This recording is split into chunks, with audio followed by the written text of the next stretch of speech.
warahmatullahi wabarakatuh. Waalaikumsalam.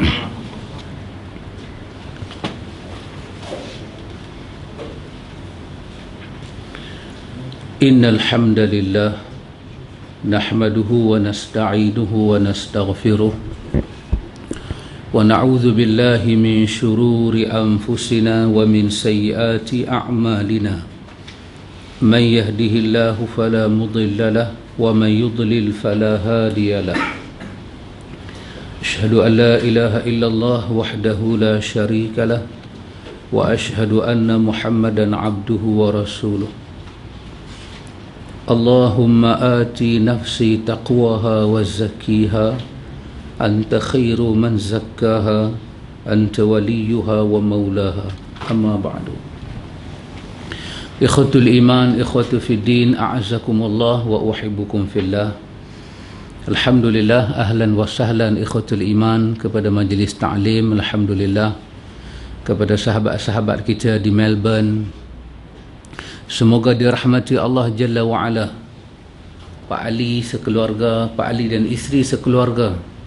Pak Ali ni Pak Amin Pakcik Bari penegak sunnah sejak daripada Singapura lagi. Allahu Akbar. Kepada menantu Pak Ali. Menantu Pak Ali lagi hebat Pak Amin. Jangan main-main. Menantu Pak Ali, Ustaz Nasir dan isteri. Menantu Pak Ali lagi seorang pula Ustaz Ustaz Munir dan isteri. Ini semua kita kata tokoh-tokoh yang duk ada. Tokoh-tokoh yang duk ada, jago-jago dalam sunnah yang duk ada. Keluarga yang saya ingat lagi, keluarga Ahmad dan isteri, mak mentua dia, pak mentua dia, Ustaz Jafni dan isteri, sahabat Bukhari dan isteri, anak dia hafal Quran tu orang. Kawan-kawan kita hak lain. Tak lupa juga sahabat Abang Salim. Oh, hebat Pak Min, Abang Salim ni. Malam tu saya pergi makan restoran Turki di jalan Sydney tu, jalan pergi ke Sydney dengan Abang Salim. Ini semua tidak dilupakan. Semoga sahabat-sahabat semua yang berada di Melbourne dirahmati Allah Jalla wa Ala. Juga tak lupa pizza Melbourne. Allahu Akbar. Kita sambung sahabat daripada Melbourne. Sahabat kita di sini, kita sambung muka surat Pak Mik 142. muka surat 142. Pak Mik ni rukun kalimat la ilaha illallah. Jadi saya ingat buku kita sama kot nah. Semua muka surat sama. Sahabatnya 141. Oh, lari juga sikit Pak Mik hak baru Jadi kita dah tengok dah tajuk yang ada pada tajuk ini daripada perkara yang kedua, syarah akidah Ahlussunnah, muka surat 131. Jadi sahabat 132, sahabatnya mungkin 131. Okey. Tajuk besar dia ada pada muka surat 132. Mungkin sahabatnya 131 kot. Sama nah. Iaitu tentang makna dua kalimah syahadah. Ya, kita dah hurai dah syarat-syarat kalimah syahadah. Ada lebih kurang tujuh perkara kan. Jadi ini 142 ataupun 141 kita masuk rukun kalimah la ilaha illallah. Rukun ni maksud dia apa ikhwan? Rukun ni benda yang tak boleh tidak, mesti ada. Ni kita panggil rukun. Ni adalah rukun. Pasal apa? Yang ni lah yang mencentumkan. Kalau itu tak bertembung, tak terbina lah meja ni.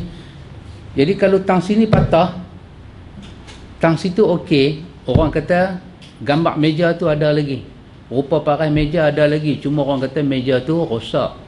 Tapi kalau dia cabut tang situ, rupa paras meja akan hilang. Kalau balik ni jatuh kot ni, balik ni jatuh kot ni, bucu-bucu tu dah tak bertembung, rukun tu dah tak bersambung, maka habis kita tak panggil meja. Yang ni kalau sekertui kita berkeluar, kita panggil plywood ke, papan ke kita panggil. Kerana dia bercentum, dia jadi meja. Itu rukun. Rukun adalah benda yang tak dapat tidak. Kalau orang tu mengucap 2 kalimah syahadah, rukun syahadah dia tak ada, maka syahadah dia tak ada. Syahadah dia tak ada. Walaupun dia ucap asyhadu an la ilaha illallah wa asyhadu anna muhammadar rasulullah, dia ucap. Tapi bila dia ucap, rukun syahadah tak ada, maka syahadah dia tak jadi. Kalau saya ingat dulu kitab lama-lama, masalah dalam kitab Tuhfatul Raghibin. Tuhfatul Raghibin. Tuhfatul Raghibin ni satu kitab kuning tua yang tak dapat dikenal pasti siapa penulis dia. Nisbah orang dulu, dia tawaduk, dia tulis kitab, dia tak buat nama dia. Tapi sebahagian pengkaji, dia kata cara tulisan tu ini sama dengan tulisan Daud Fatani. Maka sebahagian mereka kata ini kemungkinan buku ini kepunyaan Daud Fatani. Tapi kalau kita ambil kitab tu, Tuhfatul Raghibin, dia tak ada nama penulis. Dia tak ada nama nama penulis tu, dia tak ada. Musannif tu tak ada. Dalam kitab tu, cara lama lah dia kata ada orang mukmin di dunia, kafir di akhirat. Dan ada orang kafir di dunia, mukmin di akhirat. Dia bahas lah. Kita kata wallahu ta'ala alam, mungkin perkataan itu kurang tepat dari segi pembelajaran sistem Ahlus Sunnah. Salah satunya ialah apabila satu orang tu dia mengucap la ilaha illallah, rukun dia tak ada. Mungkin kita kata dia Islam. Kalau kita nisbah pada kitab Tuhfatul Raghibin tu, mungkin orang tu Islam. Tapi bila sampai di hari akhirat, mungkin dia tak Islam. Sebab apa? Sebab bila satu orang tu mengucap 2 kalimah syahadah, dia kena ada rukun. Rukun salat, kena ada Fatihah. Kalau tak ada Fatihah, hampirilah 2 jam pun. Berdirilah 2 jam pun. Tak dinamakan salat. Sebab rukun dia tak ada. Apa dia rukun la ilaha illallah? Kalimah la ilaha illallah memiliki 2 rukun. Ini kita ke satu kaedah kita belajar, ikhwan. Apabila benda itu penting dalam Islam, dia mesti mudah. Kalau dia kata rukun la ilaha illallah tu ada 51, pening kepala kita. Dia tak boleh banyak. Pasal benda tu benda penting. Benda tu benda muhim. Al-umurul muhimmah. Ataupun kita kata ad-durusul muhimmah. Dia satu urusan penting, satu pelajaran penting. Dia kena mudah. Dia kena senang. Apa dia? Rukun dia 2. Bila mengucap la ilaha illallah, rukun dia 2. 1. An-nafyu, iaitu mengingkari, menafikan semua yang disembah selain Allah Subhanahu wa ta'ala. Yang kedua, al-isbatu, iaitu menetapkan ibadah hanya kepada Allah Jalla wa'ala sahaja. Ini saja 2 rukun kepada kalimah la ilaha illallah. 1 an-nafyu, kedua al-isbatu. Kita bagi nafi dan isbat. Satu orang bila dia ucap la ilaha illallah, dia tak ada an-nafyu, maka syahadah dia tak sah. Sama ada dia an-nafyu dengan hati dia, i'tiqad dia, dengan lisan dia, dan dengan perbuatan dia. Apa dia? Dia kena nafikan, dia kena engkar, dia kena mengengkari, dia kena menafikan, dia kena menolak semua jenis ibadah yang diberi selain kepada Allah. Wajib dia tolak. Itu rukun syahadah. Dia tengok orang pergi kepada kubur ambil berkat, dia wajib tolak. Sebab itu rukun syahadah. Ibadah hanya kita kena menafikan semua peribadahan yang diberikan selain Allah. Selain Allah. Orang beribadah selain daripada Allah, kita kena nafikan. Kita kata tak betul, tak benar. Hatta qul ya ayyuhal kafirun mengajar kita kan. Qul ya ayyuhal kafirun. Pergi kata wahai orang kafir. Pergi kata pada orang kafir. Bila kita tengok orang kafir duk ibadat, apa kita kata? La a'budu ma ta'budun. Kita nafi. Sekali-kali aku tak akan beribadah seperti mana kamu beribadah. Itu dia. Kenapa? Kerana la ilaha illallah itu kalimah la tu memang kalimah nafi. Nafi li jinsi, menolak semua jenis bentuk peribadahan dan tempat peribadahan, ditolak semua. Kenapa? Dalam pelajaran yang kita belajar tu, kita dah la ilaha illallah, kalau kita terjemah balik maksud dia la ma'buda bihaqqin illallah. tidak ada ma'bud, tidak ada tempat beribadah, tidak ada yang diibadahi bihaqqin, dengan benar, dengan sebenar-benar, melainkan Allah saja. Jadi kubur itu Allah ke? Tidak, maka kena nafi. Keramat-keramat yang ada Allah ke? Tidak, kena nafi. Kalau orang kata awak nafi daripada mana? Kita kata kita nafi daripada syahadah kita. Syahadah kita menyuruh kita nafi. Pasal tu syahadah dalam Islam dia start dengan nafi, bukan dia start dengan terima. Dia tolak. Dah habis kita kata semua tak boleh diibadahi, al-isbat, barulah kita menetapkan tang mana kita nak beribadah. Maka mestilah kita menetapkan illallah, ibadah itu hanya kepada Allah saja. Jadi dalam proses itulah kita nak tahu macam mana ibadah itu kepada Allah. Barulah datang rukun kedua, wa asyhadu anna Muhammadar Rasulullah. Allah hantar Rasul dia memperkenalkan syariat kepada kita. Ustaz Talib senang faham. Senang sangat faham syahadah. Dia tak ada apalah. Kapten rasa macam mana? Ada pening ke nak faham la ilaha illallah? Oh lah sekali kita kata migraine kepala aku. Dah tak payah migraine. Simple. Satu orang mengucap, demikian juga orang Islam, orang bukan Islam masuk Islam, kita kata kat dia la ilaha illallah Muhammadur Rasulullah, dia ikut. Lepas tu kita terang kat dia sikit, yang awak sebut la ilaha illallah ada dua rukun, bukan syarat, rukun. Rukun ni benar mesti ada, tak boleh tak ada. Apa dia? Kita kata satu nafi, kedua isbat. Kalau dia suruh kita tunjuk tak mana, kita tunjuk nafi duk ada pada kalimah la ilaha. La itu nafi.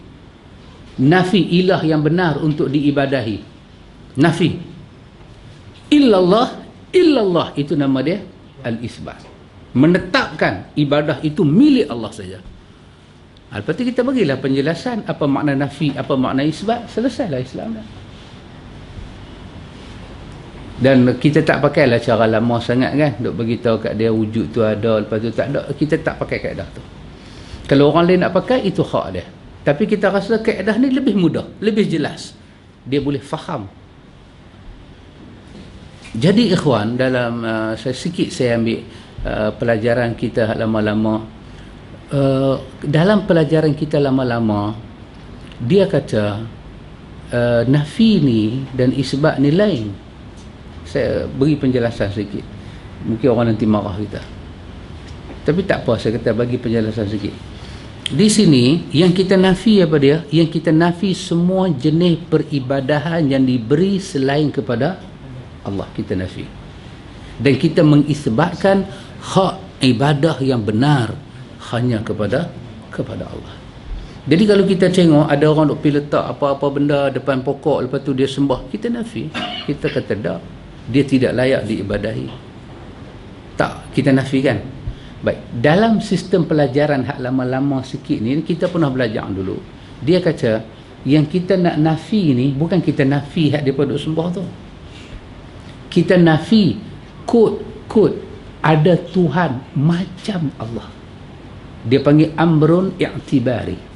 Kita cuba i'tibarkan satu urusan, kod kalau ada Tuhan yang macam Allah. Wujud dia macam Allah, bukan jirim, bukan jisim, bukan jauhar. Keberadaan dia macam Allah. Yang kod itu kalau ada, yang tu kita nafi.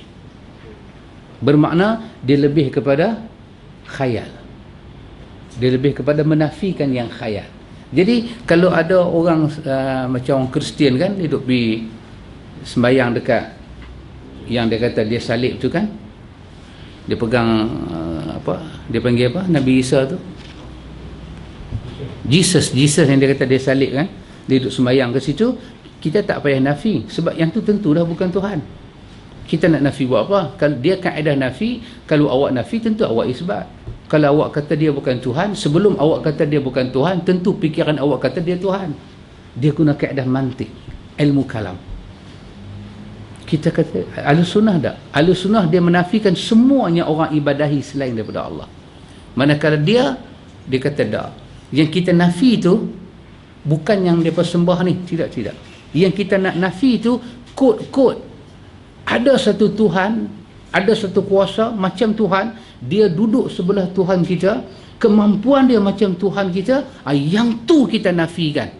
Kita nafikan benda yang ada dalam benak kita ni, bukan benda yang ada depan mata kita. Itu perbezaan cara Ahlul Kalam dengan cara kita. Boleh nampak ada beza dia? Jadi yang kita isbatkan yang sempurna macam tu hanya Allah sahaja, tak ada benda lain. Yang kita nafikan yang amrun i'tibari, yang macam Tuhan, kod-kod ada yang macam Tuhan. Maka yang kita sabit tak ada macam Tuhan, melainkan Tuhan seorang saja. Bermakna Pak Cik Bari, dia cuba menafikan kod-kod ada satu zat macam zat Tuhan, sifat dia macam sifat Tuhan, yang tu dinafikan. Boleh nampak ada perbezaan dia, cara Ahlul Kalam dengan cara Ahlus Sunnah. Semakin mengaji semakin tak boleh faham. Itu dia kata hanya jauh hari mengenal mandi kamu. Jadi bila kita sebut la ilaha illallah, tak, kita menafikan semua jenis ibadah yang diberi selain daripada Allah. Kita tolak, tak berhak. Lepas itu surah Quliyah menguatkan lagi, la a'budu ma ta'budun wala antum 'abiduna ma a'bud, dan kamu pun tidak beribadah dengan kami ibadah. Wala anna 'abidum ma 'abadtum, dan kami tidak akan beribadah dengan apa yang kamu ibadahi. Lakum dinukum waliyadi. Pasal itu Allah itu Allahu Ahad, qul huwallahu ahad, Allahus samad, lam yalid wa lam yulad wa lam yakul lahu kufuwan ahad. Kita kata lam yalid wa lam yulad, Quran suruh menafikan dia beranak dan dia diperanakkan. Tuhan beranak dan diperanakkan. Ini hanya fikiran ke ataupun memang ada orang kata Allahu salisus salasa, Allah adalah satu daripada tiga? Ada tak orang kata, ataupun itu hanya khayal saja? Memang ada orang kata, Nasara kata, maka Quran kata laqad kafara alladhina qalu inna allaha thalithu thalathah, mereka telah kafir kerana mereka kata Tuhan satu daripada yang tiga. Maka Allah kata lam yalid wa lam yulad, Allah tidak beranak dan tidak diperanakkan. Jadi yang kita nafi itu apa dia? Apanya orang nak buat? Apanya orang cipta? Arca-arca yang dicipta, tempat-tempat ibadah yang dicipta, masa-masa ibadah yang dicipta, cara upacara ibadah dicipta, semuanya kita kena nafikan. Kerana rukun kepada syahadah adalah an-nafyu wal isbatu, nafi dan kita isbat. Ini cara Ahlus Sunnah, dan tadi saya cerita itu adalah cara Ahlul Kalam. Baik, kalau tak faham boleh tanya nah. Baik, di mana kita ambil ini? Ini semua diambil dalil daripada firman Allah Ta'ala, faman yakfur bit-taghuti wa yu'min billahi faqad istamsaka bil urwatil wuthqa lam fisama laha wallahu sami'un alim. Barang siapa yang kufur kepada taghut dan beriman kepada Allah, maka sungguh dia telah berpegang kepada bohol tali yang sangat kukuh dan tidak akan putus, dan Allah Maha mendengar lagi Maha mengetahui. Ini Allah Subhanahu wa Ta'ala katakan. Tapi sebelum nak sampai tang sini, dia start dengan ayat apa Abang Amir? La ikraha fid din qad tabayyana rusydu minal ghayy. Baru dia datang faman yakfur bit taghut wa yu'min billah. Allah kata tidak ada paksaan dalam agama. Ini satu kaedah yang hebat ikhwatul iman. Kaedah pada Islam tidak memperkosakan pemikiran manusia. Haram kita memperkosakan pemikiran manusia. Perkosa ni apa? Kita memaksa. Kita memaksa dia ikut kita. Pemerkosaan pemikiran dalam agama dipanggil taklid. Taklidul a'ma. Taklid membuta. Membuta tuli lah. Dah buta tuli pula. Kenapa ikhwan? Apa maksud taklid? Sebab ayat ni kata la ikraha fid din. Tak boleh paksa orang terima agama. Kenapa tak boleh paksa? Islam agama yang tertegak dengan yakin dan hujah.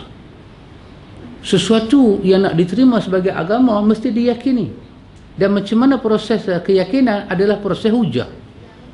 Maka Islam tak benarkan kita paksa orang. Biar dia dengar dalil kita. Kenapa? Pasal Quran kata qad tabayyana rusydu minal ghayy. Kamu nak takut apa? Sesungguhnya telah diberi perbezaan penjelasan di antara al-rusyd, petunjuk, dan al-ghayy, penyelewengan. Penyelewengan kepada petunjuk. Kerana kita katakan ar-rusydu dadduhu, perkataan berlawanan dengan ar-rusydu adalah ghawa, yaghwi. Ghawa adalah al-ghayy. Ghawa ni apa dia? Penyelewengan, kesesatan yang keluar daripada batas al-huda, ar-rusydu. Maka yang keluar daripada batas yang telah ditentukan oleh Allah dan Rasul itu kita panggil al-ghayy. Dia melampau, dia keluar dengan melampau. Pasal itu Nabi kata, la taghlu fi dinikum, jangan kamu melampau dalam agama kamu. Maksud melampau apa? Jangan kamu keluar daripada batas yang telah aku tunjuk ni. Ibadah begini, jangan kamu melampau, jangan kamu buat lebih, jangan kamu buat kurang daripada apa yang aku ajak. Itu melampau. Maka Islam satu agama dia tak benar kita paksa orang, hatta dalam akidah. Apa yang kita boleh buat? Qad tabayyana rusydu, hanya memberi penjelasan. Pasal itu kita tidak takut, ikhwan, bila sama ada orang Islam atau orang kafir tanya kita faham soalan dia ke, kita tak faham, nombor dua. Kita boleh jawab macam mana dia mau ke, kita tak boleh jawab macam mana dia mau, tu nombor dua. Nombor satu, apa saja yang dia tanya, kita kena jawab pakai qala Allah wa qala Rasul. Kita tidak takut. Dan jawapan kita demi Allah. Kalau itu prinsip dia, tidak akan salah. Tidak akan salah. Cuma tinggal kebijaksanaan kita mengolah apa yang kita baca daripada qala Allah wa qala Rasul, itu saja. Kalau dia tanya kita, Tuhan ni ada satu ke? Kita baca qul huwallahu ahad, Allahus samad. Lepas tu dia minta kita buktikan secara, kita kata secara akal. Kemungkinan kita mampu, kemungkinan kita tidak mampu. Itu bab kedua. Bab kita telah baca pada ayat Quran, kita dah terjemah kepada apa-apa bahasa, daripada Arab kepada apa-apa bahasa, kita telah pun di atas al-rusyd, di atas petunjuk ilahi. Hak baki itu pengalaman kita berdakwah lah, pengalaman kita berhujah dengan orang. Tentulah kalau kita berhujah dengan orang kafir, kita tak akan setara seperti Dr. Zakir Naik. Pasal apa? Pasal kita pun tak start apa-apa. Masa orang kafir tanya kita, kita baca qul huwallahu ahad. Dia tanya lagi sikit, ambil kursi, terbaling terus ambil dia. Zakir Naik tak buatlah kerja lagu tu. Zakir Naik boleh baca itu, boleh petik, kita tak mampu. Tetapi dengan kita jawab pada kadar kita qala Allah wa qala Rasul, sesungguhnya kita telah benar. Sesungguhnya kita telah benar. Tak benar paksa orang. Inilah kehebatan yang ada dalam agama kita, ikhwan, yang tak ada pada agama lain. Pasal apa? Pasal dia benar. Kebenaran dia akan dapat dibuktikan. Pasal tu dia tak payah paksa orang. Bila kita paksa orang, bermakna kita ragu dengan pembuktian kita. Satu masa nanti, pemaksaan itu akan menunjukkan betapa tak betulnya kita. Dan orang akan lari. Pasal tu jangan paksa orang. Taklid maksud dia apa? Kita tak benar orang dengar. Yang kedua, nombor tiga, nombor empat. Awak pakai apa yang saya dah fikir. Awak terima apa yang dah saya uli, yang telah saya olah, yang telah saya bancuh. Awak pakai yang ni. Lain daripada yang ni, awak kena pegang. Semuanya tak betul. Dalam ayat ni, la ikraha fi din, tak boleh paksa. Kita tak boleh paksa orang terima apa yang dah kita buat. Apa yang dah kita fikir. Apa yang dah kita buat kesimpulan. Tak boleh paksa orang. Kalau kita paksa juga, kita telah memperkosakan pemikiran dia. Dan dia bercanggah dengan ayat awal daripada surah Al-Baqarah, zalikal kitabu la raiba fih. Larangan pertama adalah meragui. Jangan ragu. Kita jangan tanamkan keraguan pada orang. Pasal itu hatta hujah dia batil sekalipun, benarkan orang dengar. Lepas tu kita ada apa? Qad tabayyan. Kita ada tabayyan, kita ada penjelasan apa itu ar-rusyd dan apa itu al-ghayy. Maka baru sampai pada ayat ni, faman yakfur bit-taghut. Siapa yang mengkufuri taghut. Siapa yang mengkufuri taghut. Apa dia taghut, ikhwan? Semua benda yang diibadahi selain daripada Allah, itulah ra'sul tawarid. Ra'sul tawarid itu adalah pokok bagi segala taghut. Taghut ni banyak, tapi ra'sul tawarid, kepala dia duduk di atas itu apa dia? Ubida min dunillah, penyembahan lain daripada Allah. Itu kepala dia. Lepas tu dia akan lahir macam-macam. Dia akan lahir macam-macam. Jadi kerana itu Allah Jalla wa'ala bagi tahu kepada kita tolak taghut ini. Dia datang dengan plural, bit taghut, asal dia tagha. Kemudian wa yu'min billah, dan beriman kepada Allah. Tolak taghut, beriman pada Allah. Tolak semua peribadahan selain daripada Allah. Kemudian sabitkan peribadahan itu hanya milik Allah. Itu maksud dia. Kalau kita boleh buat lagu tu, ada an-nafyu, ada al-isbatu dalam syahadah kita. Allah kata faqad istamsaka bil urwatil wusqa lam fisama laha. Allah kata maka sungguh faqad istamsaka, maka sesungguhnya istamsaka, kita telah pun berpegang bil urwatil wusqa, kita telah pun berpegang dengan tali bohol yang kukuh, lam fisama laha, sekali-kali tali itu tidak akan putus. Ini kata Abdullah bin Mas'ud, ayat ini menisbahkan pada kekuatan tauhid. Allah menyamakan tauhid dengan ikatan tali. Nanti kita akan tengok tali tu, tali hak betul tu, dia nak jadi tali, dia akan pintai sama-sama dia. Betul Pak Amir? Tali tongkang besar lah. Tali feri kan, Kapten. Kita boleh tengok tali feri, bila feri masuk, kawan tu nanti balin kan. Kerja kawan tu balin tali je. balin angkat. Lepas tu senang-senang mengairkan pula. Lepas tu dia tulis, jangan duk mengair datang situ. Bila kita tengok tali besar tu, tali tu nak jadi tali, dia akan berpintai sama dia. Tali tu akan berpintai sama tali, baru dia jadi tali besar. Quran kata pintalan itulah kekuatan ada pada tali. Lepas itu Quran kata wa'tasimu bihablillah. Berpegang teguhlah kamu dengan tali Allah. Kekuatan itu ada pada tali. Pasal apa? Dia pintai sama dia, maka dia kuat. Maka Allah samakan agama dia dengan habl, dengan tali. Maka siapa yang mengucap tolak taghut, beriman dia kepada Allah, Allah kata itulah syahadah yang kukuh. Kata Abdullah bin Mas'ud, inilah maksud ayat ini, lam fisama laha. Dengan cara ini tak akan terputus, tak akan hilang syahadah dia. Wallahu sami'ul alim. Dan Allah Maha mendengar lagi Maha mengetahui.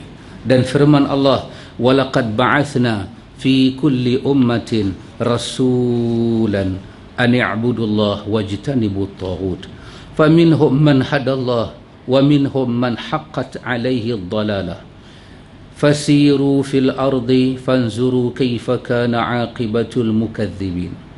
Dan sesungguhnya kami telah mengutus rasul pada tiap-tiap umat untuk menyuruh beribadahlah kepada Allah sahaja dan jauhilah taghut.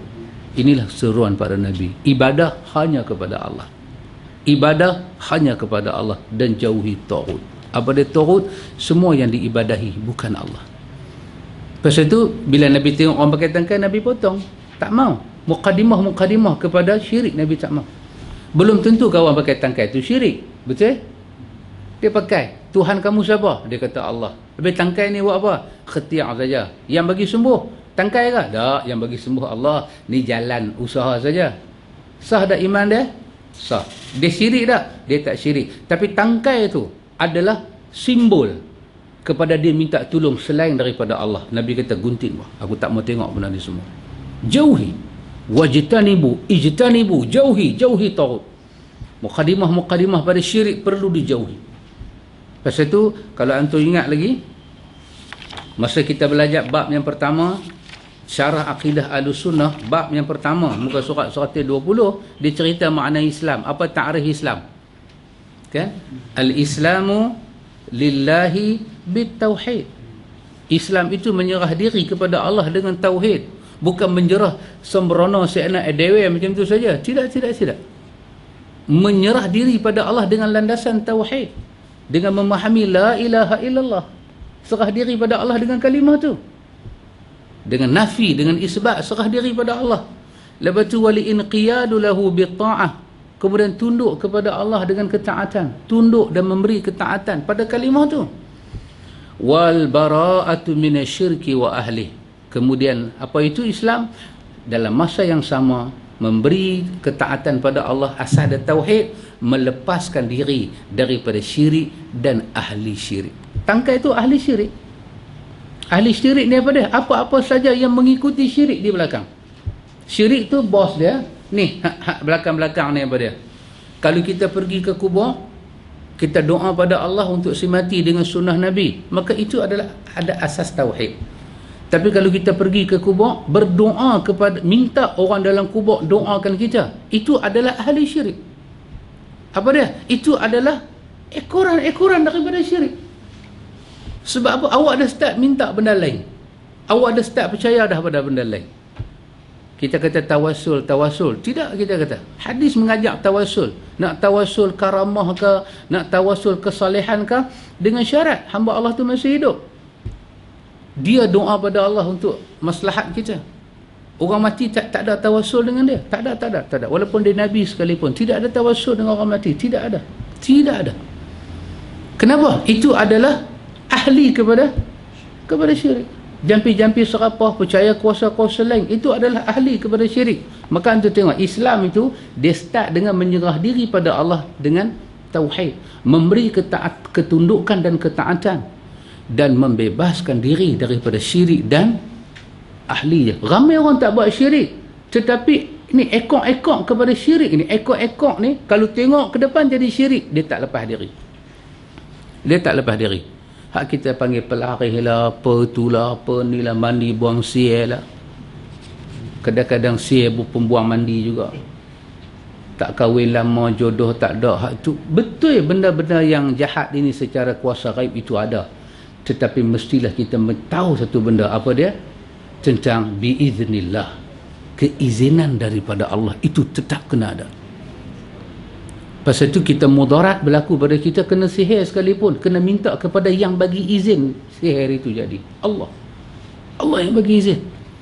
Pasal itu nak berubat, kena tengok yang bagi izin sihir tu jadi, dia izin tak kita berubat sihir dengan cara itu. Kalau dia tak izin, jangan, kerana dia yang bagi izin. Dia yang bagi izin manfaat, dan dia yang bagi izin mudarat.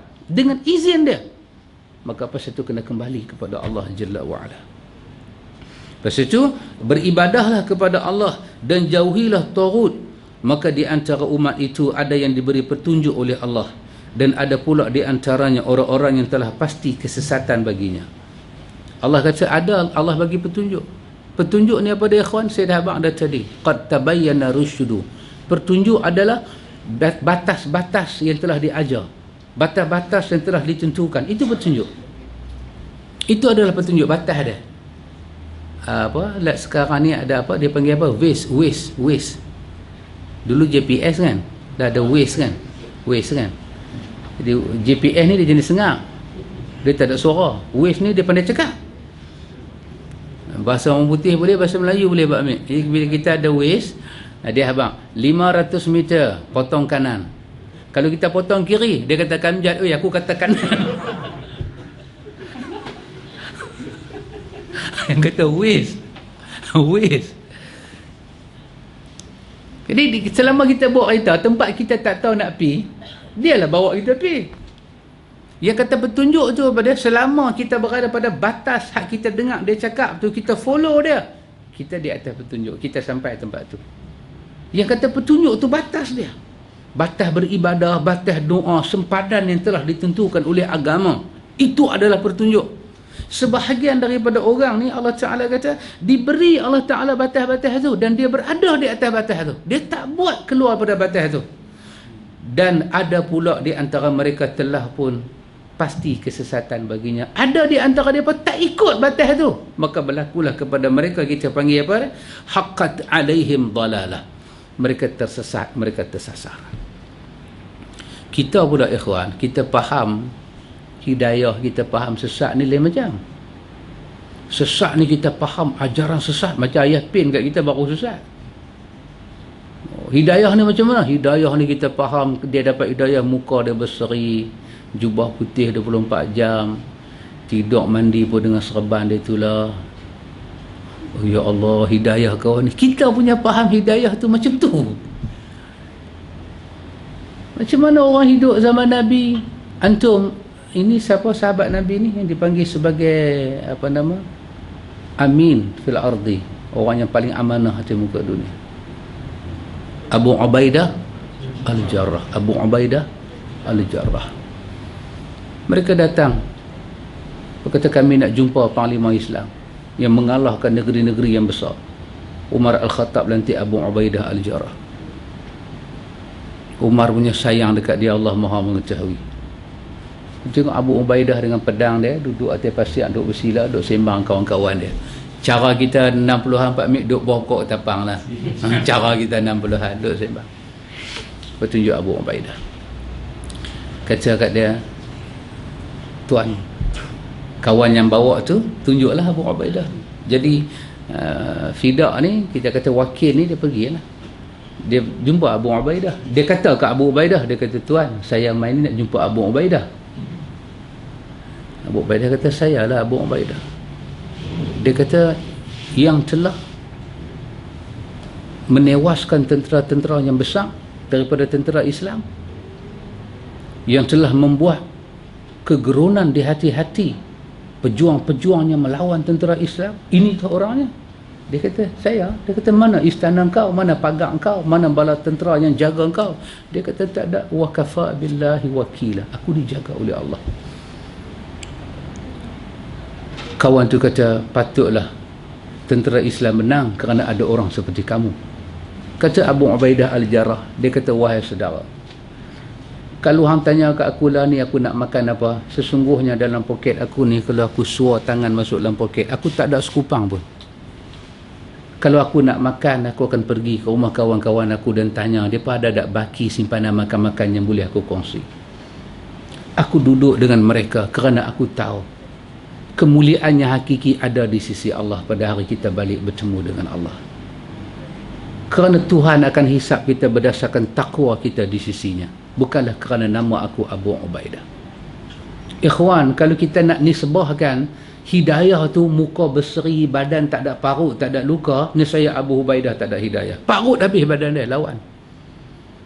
Jalan tak ada kasut, bacik bari, tebal tapak-tapak kaki. Kalau kita nisbahkan orang tu dapat hidayah, tangan ni mesti lembut macam lotion. Kita salah dengan ustaz tu, lembut lah tangan dia macam lotion. Maknanya ustaz tu tak pernah buat kerja. Punya lembut tangan dia. Tangan para sahabat ni kasar, pegang ulu pedang, bergerigi tapak tangan. Pasal tu hidayah bukan itu, ikhwan. Hidayah apa dia? Kita duduk dalam wilayah yang Tuhan tentukan, dalam kotak Tuhan tentukan, dalam batas yang Tuhan tentukan. Kesesatan apa dia? Kesesatan ni kita keluar daripada batas tu. Maka betul lah ayat ni, ikhwan, dia menjadi panduan kepada kita semua. Maka berjalanlah kamu di muka bumi dan perhatikanlah bagaimana kesudahan orang-orang yang mendustakan Rasul. Jadi tuan kitab kita ambil dua ayat ni, di mana hujah dia? Hujah dia pada ayat yang ke bawah ni, hujah dia pada perkataan ani'budullah. Ani'budullah itu makna beribadah hanya kepada Allah, isbat. Wajtanibut taghut itu adalah nafi, menafikan ketaghutan. Nafi semua taghut, isbat ibadah itu hanya kepada Allah. Sama dengan ayat di atas tadi, faman yakfur bit taghut itu adalah nafi, wa yu'min billah itu adalah al-isbat. Maka rukun syahadah dua, satu nafi, yang kedua isbat. Kalau siapa tak ada benda ni, ikhwan, syahadah dia ada masalah. Dengan hati, dengan lisan dan dengan amal perbuatan kita hari-hari. Kita tengok orang pakai tangkai, kita kena kata tak boleh, salah. Berdoa terus kepada Allah. Orang dalam doa duk pakai nama bukan-bukan, Syekh Abdul Qadir Jalaini, Syekh apa Mahyudin apakah, kita kata tak boleh.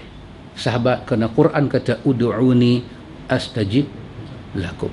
Jangan seru selain daripada nama Allah. Pasal itu semua doa kita Allahumma, Allahumma, tak ada perantaraan. Tuhan kami, Rabbi syrahli sadri, Tuhanku lapangkanlah dada. Minta terus pada Tuhan, minta terus. Benda-benda yang manusia tak boleh bagi, terus minta pada Tuhan. Rabbi, Allahumma inni a'udzubika, aku berlindung dengan kau ya Allah. Tak ada perantaraan. Maka ini ada dalam la ilaha illallah. Baik ikhwan, habis dah daripada muka surat 132 sampai muka surat 142 baru selesai makna la ilaha illallah. Adapun bahagian syahadah yang kedua, Muhammadun Rasulullah, Muhammadun Rasulullah. Maka Apa makna Muhammadur Rasulullah? Makna kalimah Muhammadun Rasulullah. Makna daripada syahadah Muhammadun Rasulullah adalah satu, ta'atuhu fima amara, iaitu mentaati apa-apa yang beliau sallallahu alaihi wasallam perintahkan. Yang kedua, tasdiquhu fima akhbara, iaitu membenarkan apa-apa yang beliau sallallahu alaihi wasallam sampaikan. Yang ketiga, ijtinabu ma naha anhu wa zajar, iaitu menjauhkan diri dari apa-apa yang beliau sallallahu alaihi wasallam larang. Yang keempat, alla ya'budallah illa bima syara'a, iaitu tidak beribadah kepada Allah melainkan dengan cara yang telah disyariatkan. Artinya kita wajib beribadah kepada Allah menurut apa yang disyariatkan dan dicontohkan oleh Nabi Muhammad sallallahu alaihi wasallam. Kita wajib ittiba' kepada beliau sallallahu alaihi wasallam. Tentang makna dan konsekuensi kalimah Muhammadun Rasulullah akan dibahas lebih lanjut. Dia kata pada masalah ke-24, wajibnya mencintai dan mengagungkan Nabi sallallahu alaihi wasallam. Dia kata pada muka surat 253 ke depan ni dia akan bahas tajuk ni saja. Tapi di sini dia nak beritahu poin-poin yang penting. Apa dia? Bila kita sebut Muhammadur Rasulullah, ada beberapa benda kita kena tahu. Satu, Allah telah mengangkat satu insan yang bernama Muhammad dan Tuhan telah letak dia sebagai Rasulullah. Kalimah Rasul diidafahkan kepada Allah. Apa makna idafah? Disandarkan kepada Allah. Pertama, untuk menunjukkan kemuliaan dan pengagungan kebesaran. Macam kita kata Baitullah, bait idafah pada Allah, untuk menunjukkan kebesaran rumah tu, besarnya rumah tu. Masjid kan kita panggil rumah Allah. Kenapa? Untuk menunjuk kemuliaan masjid, kehebatan masjid, goh masjid di sisi Allah. Maka Muhammad, nama satu orang, dia diberi kerja Rasul. Rasul apa? Rasul bermakna utusan. Boleh jadi utusan siapa-siapa, tapi dia utusan Allah. Allah yang mana? Yang dipuja, yang dipuji, yang disembah, yang bila susah dia diminta pertolongan, yang diharapkan nikmat daripadanya turun kepada hamba-hamba Allah itu. Maka Muhammad adalah utusan Allah. Maka proses Muhammad nak jadi utusan Allah itu sangat dahsyat. Sangat dahsyat. Ustaz Talib boleh ambil saya Quran satu tak? Yang ni. Yang ni tak apa, yang terjemahan Melayu. Saya tunjuk satu dua ayat dalam Quran bagaimana proses Allah cerita. Proses dalam Quran bagaimana wahyu turun pada Nabi. Bagaimana Rasulullah diangkat oleh Allah Jalla wa'ala menjadi Rasul. Apa yang Tuhan bagi pada dia. Kemuliaan yang macam mana. Dan bagaimana Tuhan berhubung dengan Rasul dia. Masalan Allah cerita dalam surah apa? Allah cerita dalam surah Al-Ahqaf. Dalam surah Al-Ahqaf. Allah haluhnya. Surah Al-Ahqaf.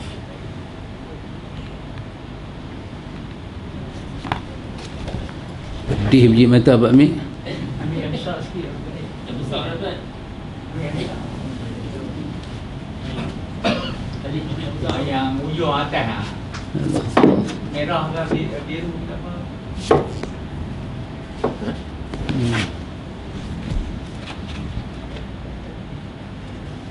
Tak, bukan tulisan dia kecil ni. Hak dia tengok surah-surah tu. Fahras dia tu. Saya nak tengok surah Al-Ahqaf muka surat berapa.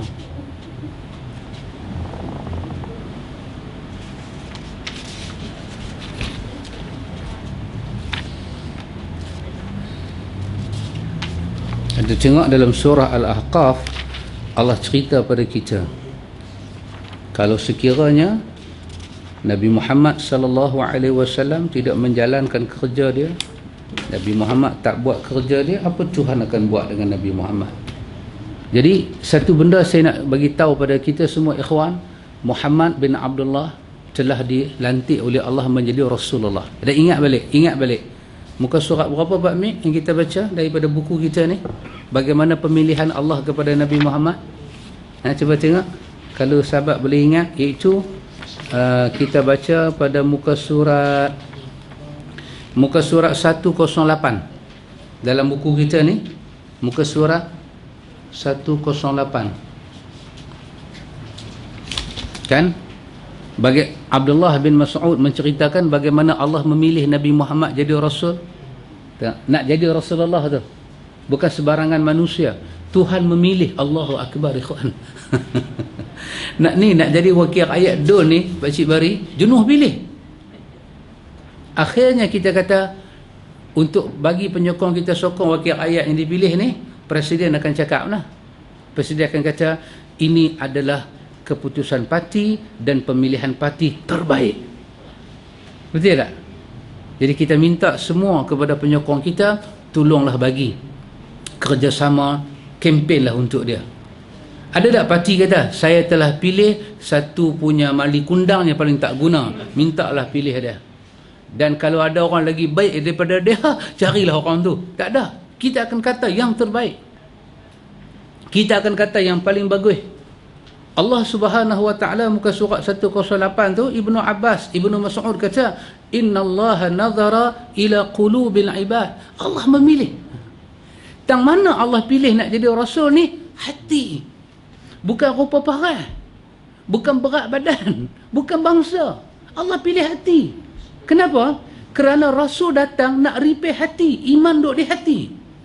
Maka orang yang nak jadi rasul ni orang yang paling bersih hati dia. Pasal itu tak ada orang lebih bersih hati dia melainkan rasul pada zaman itu. Ini kata Ibnu Abbas, dan riwayat ini dikeluarkan oleh Imam Ahmad dalam Musnad Imam Ahmad. Disahihkan riwayat ini. Lepas tu apa jadi? Fawajada qalba Muhammadin khaira qulubil ibad. Allah mendapati. Bukan kata Tuhan baru cari Tuhan tahu. Dah. Allah mendapati. Allah bagi tahu pada kita. Keputusan dia memilih Nabi Muhammad di atas apa? Muhammad memiliki hati yang paling bersih di atas semua hati-hati hamba dia.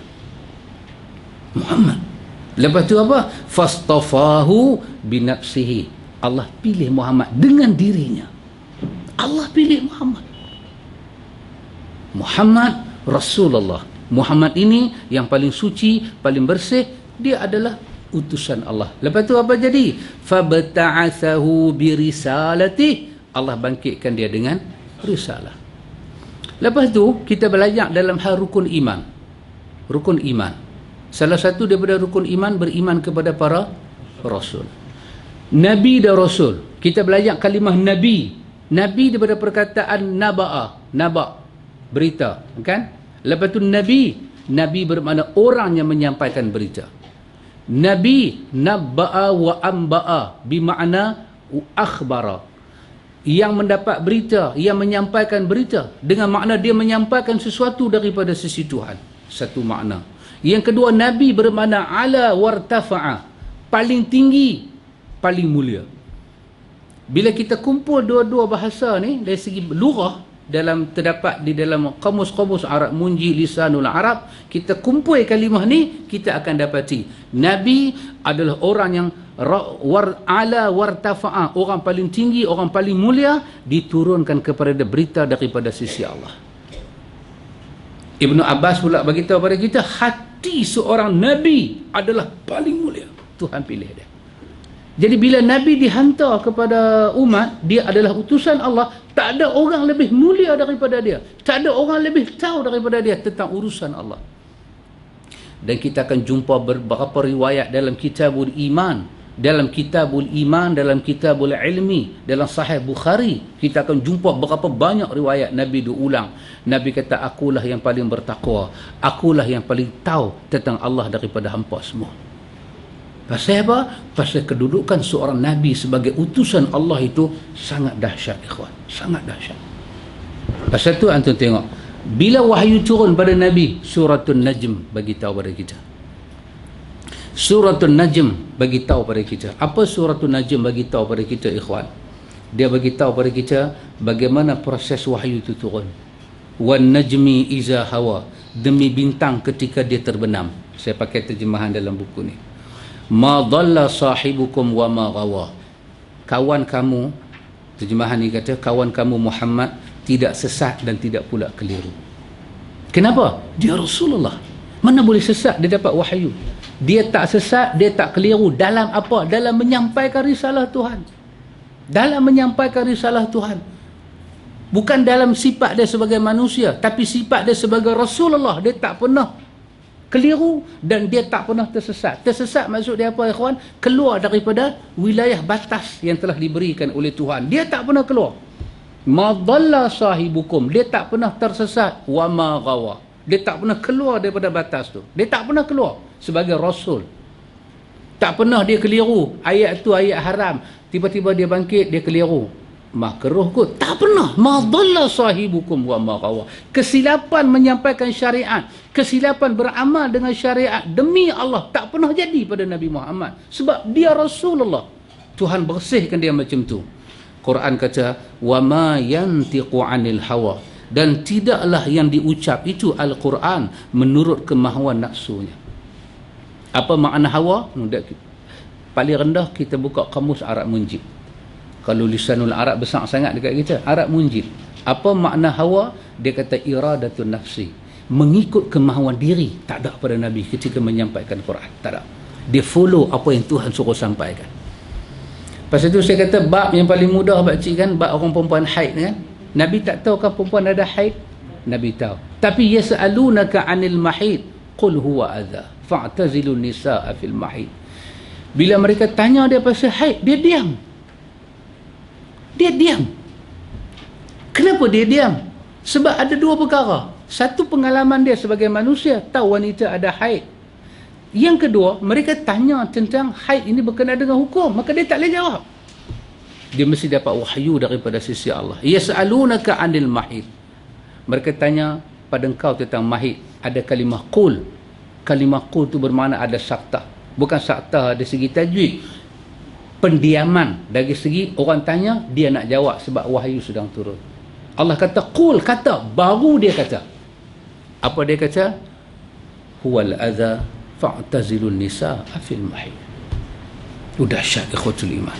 Quran kata in huwa illa wahyun yuha. Ucapan itu tidak lain hanyalah wahyu yang diwahyukan kepadanya. Allamahu syadidul quwa, yang diajar kepadanya oleh Jibril yang sangat kuat. Allah bagi tahu. Allah turun wahyu pada Jibril. Jibril yang sangat kuat, hafalan dia itu tak akan hilang daripada ingatan Jibril. Hafalan tu tak akan hilang. Allamahu syadidul quwa. Ilmu dia yang kami ajak pada Jibril, syadidul quwa, ingatan dia sangat kuat. Pasal itu Quran kata macam mana Jibril punya kuat ni? Zu mirratin fastawa, yang mempunyai akal, yang cerdas, dan Jibril itu nampak dirinya dengan rupa yang asal. Wa huwa bil ufuqil a'la, sedang dia berada di ufuk yang tinggi. Jibril ada di langit sana. Summa dana fatadalla, kemudian Jibril mendekati lalu bertambah dekat lagi dengan dia. Dekat macam mana? Fakana qaba qausaini au adna, maka jadilah dia dekat dengan Muhammad sejarak ujung busur panah ataupun lebih dekat daripada itu. Fa auha ila abdihi ma auha, lalu Jibril menyampaikan kepada hambanya, hamba kami Muhammad, dan apa yang telah kami wahyukan. Ma kazzabal fuadu ma ra'a, hatinya tidak mendustakan apa yang dia lihat. Antum tengok macam mana Allah cerita dalam ayat ni, wahyu yang sampai pada Nabi tak akan tercicir. Kod orang boleh Nabi Muhammad manusia biasa, ialah dia Rasulullah, kod ada benda yang dia pun kita cakap tu nak bagi ragu kan. Tak, Tuhan tutup. Tuhan kata apa? Lah aku nak cerita Jibril bawa wahyu tu macam mana. Satu, allamahu syadidul quwa, kekuatan dia ni sangat kuat. Dia tak kena lupa macam kita, tak kena. Yang kedua, dzu mirratin fastawa, Jibril ni dia berada di satu tempat yang sangat tinggi. Dia ada di langit sana. Jibril ni mempunyai akal yang sangat cerdas, otak dia hebat. Dia ada tempat tinggi. Bila kami bagi wahyu, kami suruh turun dekat Muhammad. Summa dana fatadalla, dia daripada tempat tinggi langit Muhammad duduk di Mekah ke duduk di Madinah, dia tengok saja Nabi Muhammad, dia tengok saja wahyu dah sampai pada Jibril, Jibril tengok saja Nabi Muhammad, fatadalla, dia sudah ada sebelah Muhammad. Kelajuan Jibril, macam mana dia boleh lupa? Kalau Jibril duk kena start kereta 4-5 jam berum, penat tidur, RNR, nak sampai pula dia lupa mana Sabah. Pasal apa dia kuat lagu tu? Pasal dia nur. Macam torchlight kita buka menyala. Berapa lama torchlight ambil masa? Antara kita tekan cahaya keluar. Berapa lama? Ni lampu ni. Tekan sana berapa lama? Ada 4 tahun. Tak, tekan menyala. Cepatnya kekuatan cahaya. Tuhan buat makhluk nama Jibril nak bawa wahyu ni, dia hebat macam tu. Allah kata bila Jibril duduk di atas, kami bagi wahyu kat dia, dia terus sampai pada Muhammad. Macam mana dia sampai? Quran kata fakana qaba qausaini au adna, dia sampai dekat dengan Nabi Muhammad seperti mana panah dengan tempat arrow panah tu, ataupun lebih dekat lagi dia dah sampai. Apa dia buat? Fa auha ila abdihi ma auha, dia bacakan wahyu itu kepada Nabi Muhammad. Ma kazzabal fuadu ma ra'a, hati Muhammad tak pernah mendustakan apa yang Tuhan beri pada dia. Ini yang kata Muhammad itu Rasulullah. Macam mana ikhwan? Macam mana kita nak tinggal Nabi Muhammad kalau kita tahu proses wahyu ni mai kat Nabi macam ni? Cuba kita tengok lagi satu surah dalam Quran yang saya sebutkan tadi. Allah sebut dalam Quran bagaimana proses ini datang pada Nabi. Kalau Nabi, ayat Quran sampai dekat Nabi khutul iman, Nabi tersilap baca ke, ataupun macam kita lah, kita kata Nabi buat silap apa ke, apa Quran kata pada kita ikhwan? Kita jangan bimbang. Quran kata kepada kita dalam surah Al-Haqqah, dalam surah Al-Haqqah, Allah kata dalam surah Al-Haqqah, Allah kata bermula ayat 40, Allah kata innahu, Allah kata innahu laqaulu rasulin karim, sesungguhnya Quran itu adalah benak-benak wahyu Allah yang diturunkan kepada rasulnya yang mulia. Quran, ingat balik dengan proses kita abang dalam surah An-Najmi tadi. Allah kata wa ma huwa biqaulin sya'ir qalilan ma tu'minun, dan Quran itu bukanlah perkataan orang syair. Jangan duk ingat Quran yang Jibril bawa kat Nabi Muhammad sama dengan lagu-lagunya orang duk dendangkan. Jangan duk ingat macam tu. Sedapnya syair. Kita orang Melayu kan, orang Nusantara, kita tak pernah dengar syair Arab. Oh, ikhwan jangan main-main. Syair Arab dengan suara mereka ni. Saya ingat antum pergi YouTube, antum type syair jenis Mesir sudah. Ha? Oh, dia punya syair yang suara dia tarik. Jangan main. Sedap. Jangan ingat Quran tu macam tu. Jangan ingat. Sedikit sekali kamu yang beriman pada Quran. Allah kata, wala biqaulin kahin qalilan ma tazakkarun, dan Quran bukan pula perkataan tukang tenung, kahin, tok bomo. Sedikit sekali kamu yang ambil pelajaran daripada Quran. Ni Allah duk nafi sifat-sifat yang tak ada pada Quran ni. Bukan syair, bukan bomo-bomo punya ramalan kapi rasat. Allah kata tanzilum mir rabbil alamin, Quran adalah wahyu yang diturunkan daripada Tuhan semesta alam. Quran daripada sisi Allah.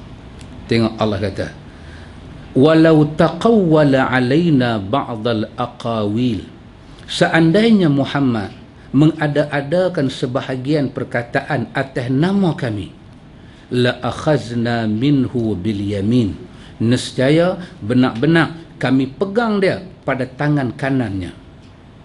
Tengok dia buat nota kaki di bawah tu 15:10 tu dia buat nota kaki, dia kata maksudnya kami berikan tindakan yang sekerah-kerahnya. Kalau Muhammad pergi duk bercakap benda yang kami tak boleh turun, Muhammad duk pergi adjust wahyu yang kami turun, Muhammad tak sampai apa yang kami turun, Quran kata la akhadna minhu bil yamin, kami nanti pegang tangan kanan dia, kami nanti kilah pitang belakang dia. Apa kami nanti buat? kami pegang tangan dia, bagi dada dia terbuka macam tu, summa laqata'na minhul watin, maka kemudian benak-benak kami akan potong urat tali jantung dia, bagi stop nafas dia. Macam tu Tuhan kata kat Nabi Muhammad. Allah kata, fama minkum min ahadin anhu hajizin, maka sekali-kali tidak ada seorang pun dari kamu yang dapat menghalang kami dari permotongan urat nadi kami terhadap Muhammad. Kalau Muhammad buat silap dalam menyampaikan wahyu, tak sempurna, tak ada siapa boleh halang kami ambil tindakan. Dan tak mana nak ambil tindakan, kami rentap jantung dia keluar, bagi dia rasa sakit yang tak ada. Siapa pun tak boleh halang. Allah kata, wa innahu latazkiratun lil muttaqin, dan sesungguhnya Quran itu benar-benar satu pelajaran bagi orang-orang yang bertakwa. Antum boleh tengok dalam ayat ni macam mana Allah bela kekasih dia, dan Allah nafi tak akan jadi kepada kekasih dia benda khianat. Itu yang kita duk ucap, ikhwan, Muhammadun Rasulullah. Bila orang duk azan asyhadu anna Muhammadar Rasulullah, kita tahiyat asyhadu anna wa asyhadu anna Muhammadar Rasulullah, yang kita duk belajar ni, ikhwan, kita duk belajar ni apa makna Muhammadar Rasulullah, yang tu kita kena tahu dulu. Takat tu kita tahu, ikhwan, agak-agak ada tak satu ajaran Nabi mai pada kita nak rasa tak sempurna. Dan ada orang lebih sempurna, lebih terpelihara, itu nama dia maksum, ismah, dipelihara Allah macam Allah pelihara para rasul dia. Ada ke tak ada? Tak ada. Melainkan para rasul. Jadi pasal apa kita nak jadi ragu bila para rasul hantar sesuatu? Pasal itu Tuhan paling benci bila ada orang tuduh para rasul dia dusta dan bohong. Tuhan mula ambil tindakan pada umat-umat yang silap. Maka apa kita kena buat dengan rasul yang sehebat lagu ni, ikhwan? Dia paling mulia, dia paling tinggi. Makam ubudiyah ada, makam ubudiyah ada pada dia. Dia yang paling tahu tentang Tuhan. Maka penulis kitab kita kata dekat kita, dengan penuh hormat dan tawaduk, satu kita kena buat apa dia? Ta'atuhu fima amar, mentaati apa-apa yang beliau perintahkan. Jangan cari fasih, jangan cari orang lebih baik pada dia, taat apa dia suruh. Yang kedua, tasdiquhu fima akhbar, iaitu membenarkan apa-apa yang beliau sampaikan. Ijtinabu ma naha anhu wa zajar, menjauhi diri daripada apa yang beliau sallallahu alaihi wasallam larang kita. Dia larang kita buat syirik, dia larang kita buat bid'ah, semua kita jauhi.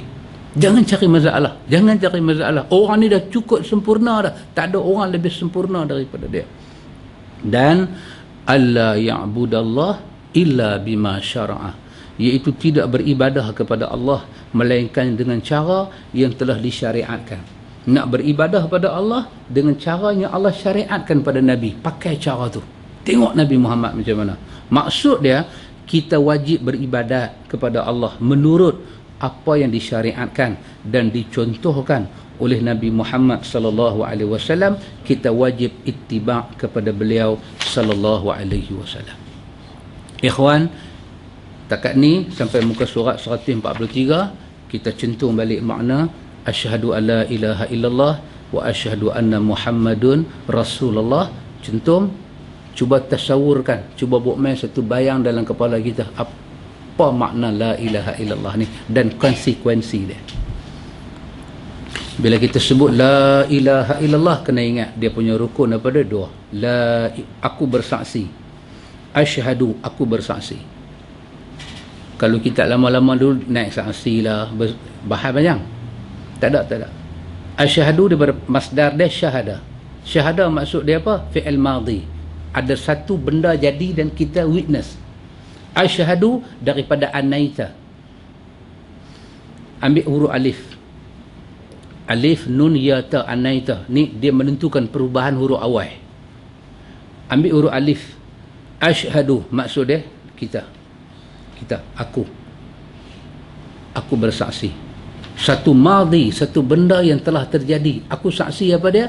Alla ilaha illallah, sekali-kali tidak ada yang layak diibadahi melainkan Allah. Kita sedang menyaksikan tentang ibadah kita pada Allah. ubudiyah kita kepada Allah, uluhiyah kita kepada Allah. Kita sedang menyaksikan, kita sedang bagi satu saksi dengan volunteer. Tak ada siapa paksa kita, tak boleh paksa. Akidah tak boleh paksa. Di atas faham kita.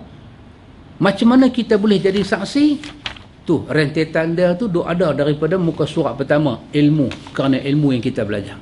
Yang kita boleh jadi saksi. Yang kedua, pasal apa? Pasal yakin kita. Yang ketiga pasal apa? Yang ketiga pasal ikhlas kita dengan kalimah ni. Yang keempat pasal apa? Pasal benar kita, sidik kita dengan kalimah ni. Yang kelima pasal apa? Mahabbah kita dengan kalimah ni. Yang keenam pasal apa? Pasal kita al-inqiyad, memberi kepatuhan pada kalimah ni. Yang ketujuh pasal apa? Pasal al-qabul, kita terima kalimah tu. Pasal kita terima kalimah tu, kita tahu apa dia nafi dan apa dia isbat. Maka di atas itu kita saksi. Asyhadu, sekali aku bersaksi, aku saksi, diri kita, ruh dan jasad, zahir dan batin, emosi dan pemikiran, hati dan perasaan, hati, lisan, perbuatan, tak boleh ada satu kontradik, tak boleh ada satu accident, pertembungan, dia kena adpa, jalan lurut, syahdu dia jalan lebih. Asyhadu, aku bersaksi, Allah ilaha illallah, sekali-kali tidak ada ibadah yang layak diibadahi melainkan hanya kepada Allah. Simpan dalam kepala kita macam tu. Kekuatan kita simpan dalam kepala kita macam tu. Kita nampak semua. Wa asyhadu, dan aku bersaksi. Dia serentak dia kena api. Dan aku bersaksi, anna, sesungguhnya, Muhammadun, Muhammad, kata-kata Muhammad kena saksikan dengan kepala kita. Bagaimana Allah hantar dia sebagai Rasul. Muhammad adalah Rasulullah, aku bersaksi Muhammad adalah Rasulullah. Muhammad adalah Rasulullah. Muhammad bin Abdullah bin Abdul Muttalib, dia adalah Rasulullah. Mak dia nama Aminah, bapa dia nama Abdul Muttalib. Dia lahir di kota Mekah, 13 tahun dia duduk situ. Di Gua Hira menjadi tempat permulaan dia dapat hidayah daripada Allah. Dia dapat wahyu pertama. Bila Allah nak pilih dia, Allah telah tentukan dialah insan yang paling bersih hati dia. Dialah insan yang paling mulia. Tak ada orang lebih bersih dan mulia daripada dia. Dan Allah telah meletak, menghimpunkan semua kesempurnaan syariat pada diri dia. Dan ditutup semua jalan agama, melainkan dibuka satu jalan. Manusia kena terima agama daripada dia. Dia adalah satu orang, bila dia perintah, kita kena taat. Bila dia sampaikan satu-satu berita, kita kena dengar. Bila dia suruh kita jauhi satu benda, kita kena jauhi. Dan kita tidak boleh beribadah kepada Allah melainkan dengan apa yang Tuhan bagi kat dia saja. Simpan benda tu ikhwan, kekuatan tu ada pada situ. Iman kita, akidah kita. Apa Quran kata? Faqadistamsaka bil urwatil wuthqa lam fisama laha. Itulah satu bohol ikatan akidah yang telah cantik elok dia bersimpui, lan fisama laha, tak akan terlerai. Di atas ni kita terbanglah pergi mana-mana ikhwan, terbang pergi. Orang beritahu satu benda, kita akan tanya, Nabi buat tak? Bila kata Nabi buat tak, jiwa kita, jantung kita tu dia hidup, pemikiran kita dia jalan.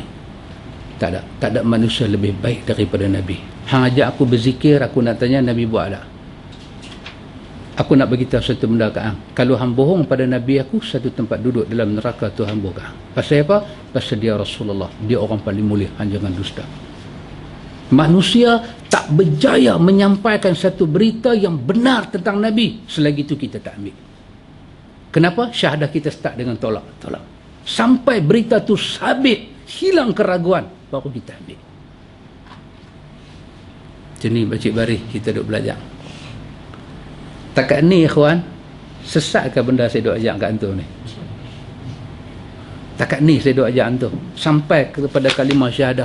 Antum dengar mak tu sesat, bukan kata sesat, murtad pun dah jadi, kapiak pun dah kapiak dah. Takat ni saya duk ajak antum, sesat duk tak mana? Sesat duk tak mana? Kita duk pulih hati kita ni, terima Allah, beribadat pada Allah, Cara kita beribadat, kita pakai cara Rasulullah. Mulia Nabi Muhammad. Kalau kita kata tak apalah Nabi Muhammad, biar pergi kat dia salah, Allahu Akbar ikhwan. Betapa jahilnya kita tentang makna Rasulullah. Betapa tak artinya kita tentang makna Rasulullah. Tak tahu bahasa apa nak pakai lagi dah. Baik. Ada soalan tak dekat sini? Sahabat-sahabat kita di Melbourne. Kita minum sana. Mereka dah masuk Isyak dah kot. Baik. Kita punya kuliah pergi 7 baru habis. Kita mula 5.30. 5.30, 6.30 baru 1 jam. Baru 1 jam 10 minit. Mana boleh berhenti? Kalau berhenti sejam 10 minit memang berhenti bi'at betul. Baik. Yang ketiga, rukun iman. Ini apa dia? Syarah yang ketiga, rukun iman. Ahlu sunnah wal jamaah beriman kepada Allah Azza wa Jalla, malaikat-malaikatnya, kitab-kitabnya, rasul-rasulnya, dan dibangkitkannya manusia setelah mati, serta iman kepada qadar yang baik maupun yang buruk. Iman, rukun iman. Sama juga ikhwan, faham makna rukun. Benda yang tak dapat tidak, mesti ada. Tak ada dia, hilanglah satu gambaran pada satu-satu benda. Dalam surah Al-Baqarah, Allah Subhanahu wa taala berfirman, "Laisal birra an tuwallu wujuhakum qibala al-masyriq wal maghrib, walakinnal birra man amana billahi wal yawmil akhir wal malaikati wal kitabi wan nabiyyin." Bukanlah menghadapkan wajahmu ke arah timur dan barat itu suatu kebaikan. Maksud satu kebajikan. Apa maksud dia ikhwan? Laisal birra, bukan albir. Albir ni apa dia? Kebaikan. Bukanlah kebaikan itu, laisal birra, bukanlah kebaikan itu sekadar antuwallu ujuhakum, kamu hadapkan wajah kamu qibalal masyriq wal maghrib, dengan kamu hadap diri kamu ke arah timur ataupun barat. Ini maksud dia apa? Merujuk kepada negeri yang kiblat dia belah timur, kiblat dia belah barat. Bukanlah kebaikan itu sekadar kamu semayang saja. Jangan duk ingat bila kamu semayang itu dikatakan kebaikan. Kamu dah sampai kepada tahap yang tinggi dalam kebaikan. Walakinnal birra, tapi punca kebaikan tu, sebenar-benar kebaikan duk tak mana? Man amana billah wal yaumil akhir. Kebaikan itu betul-betul duk ada pada,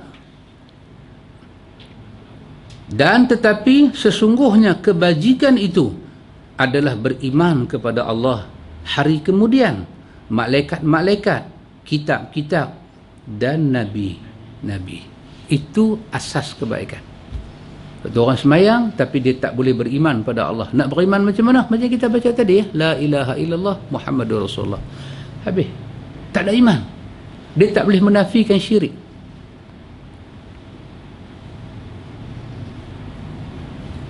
Sedap Lina mbak.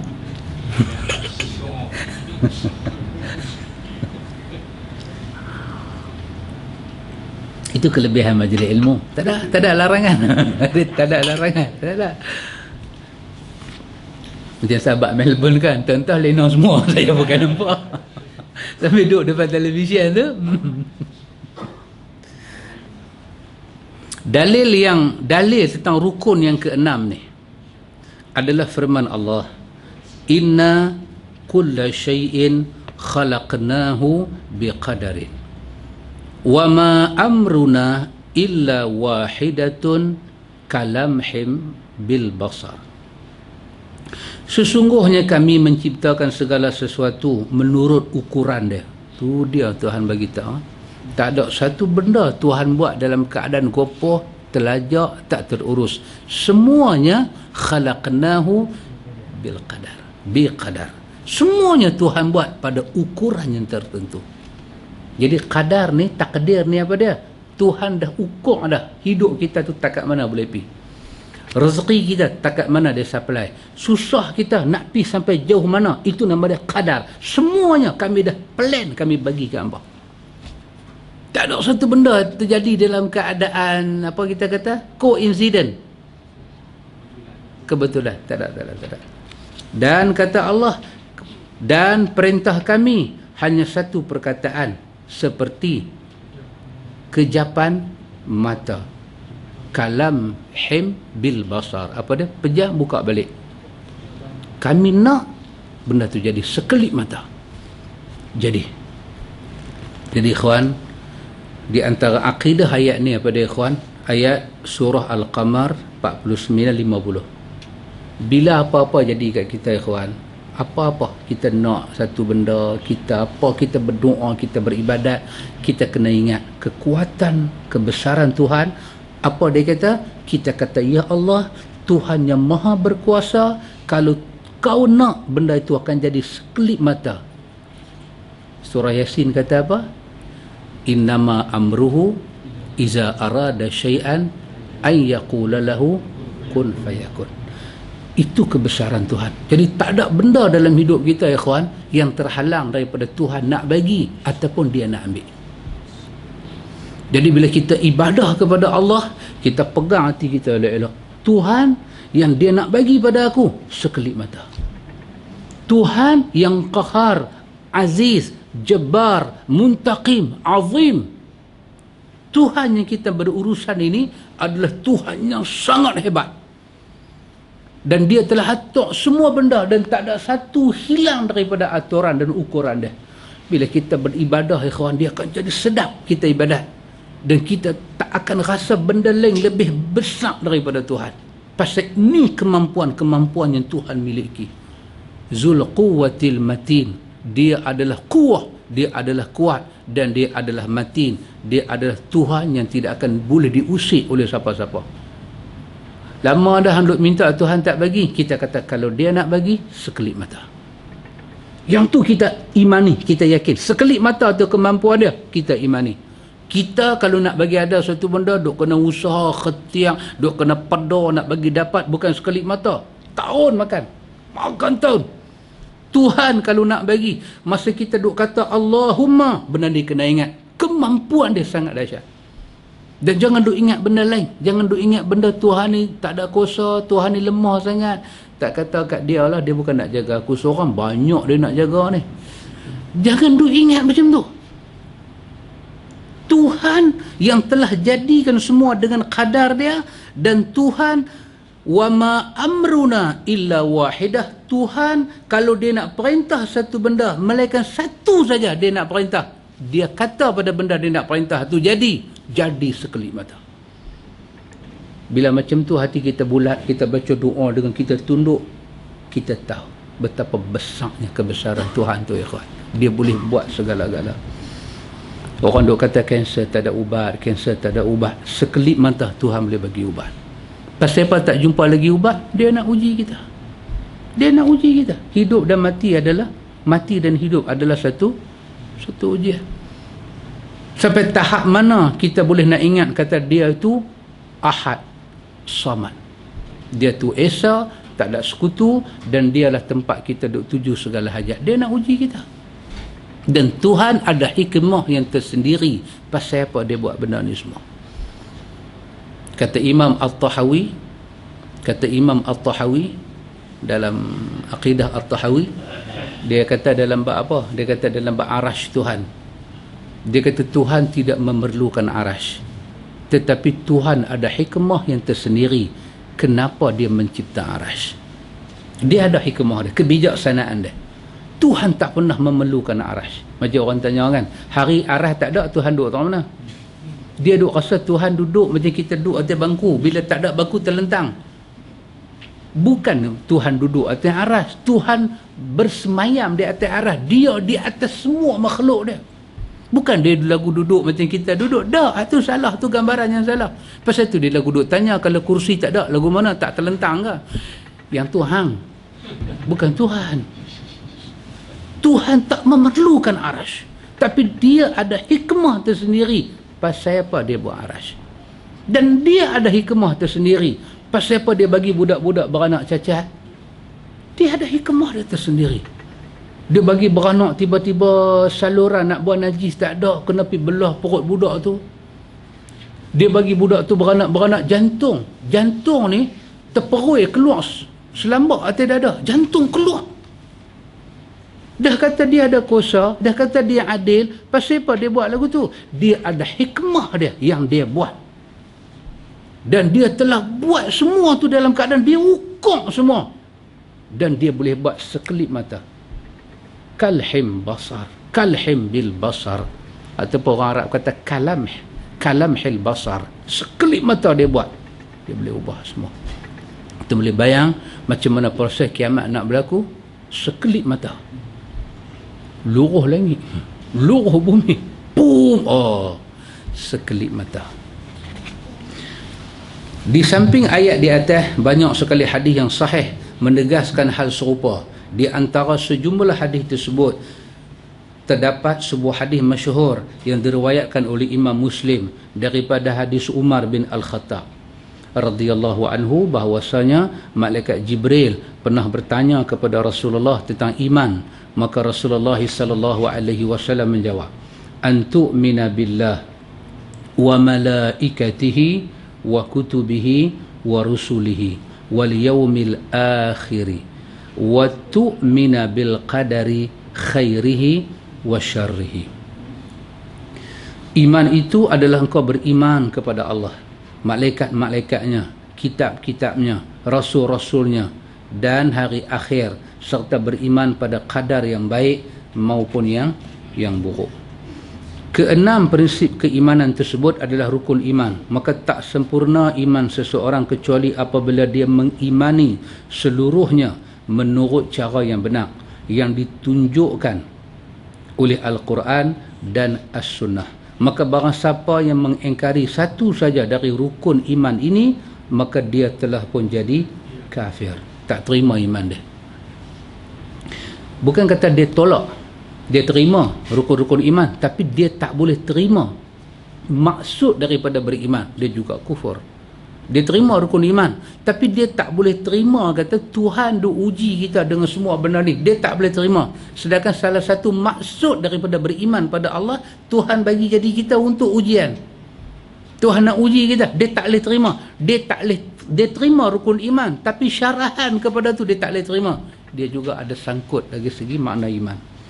Beriman kepada Allah Subhanahu wa taala artinya berikrar dengan macam-macam tauhid yang tiga serta beriktikad dan beramal dengannya, iaitu tauhid rububiyah, tauhid uluhiyah dan tauhid asma wa sifat.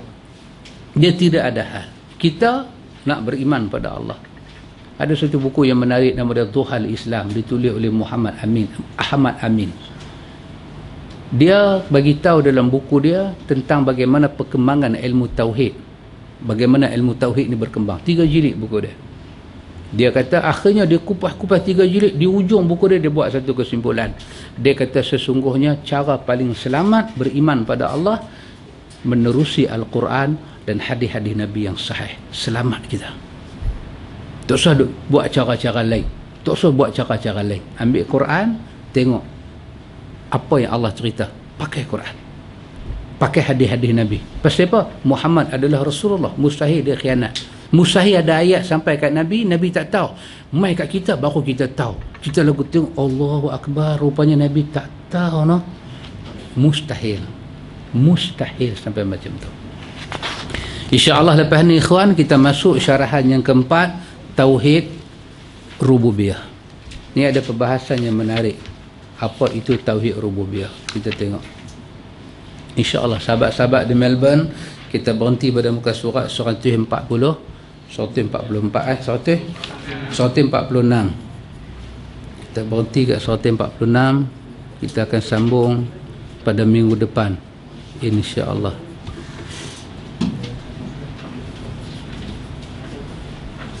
Pak Mik pijuh dah Pak Mik. Pujuh banyak dah Pak Mik. Kita duk ada muka surat berapa Pak Mik?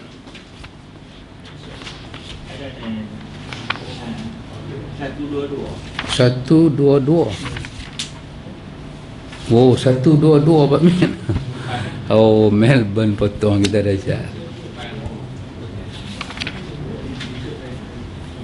Tapi bulan puasa kita potong dia pula. Pasal bulan puasa kita tak mengaji dengan dia. Betul tak? Betul tak sahabat? Dia nak tarawih. Depa ni dah isyak dah. Kan? Depa dah isyak dah. Bila dah isyak, depa nak start tarawih. Takkan depa nak duduk bersilah lepas kita. Kita lohong, depa maghrib. Betul? Kita asar.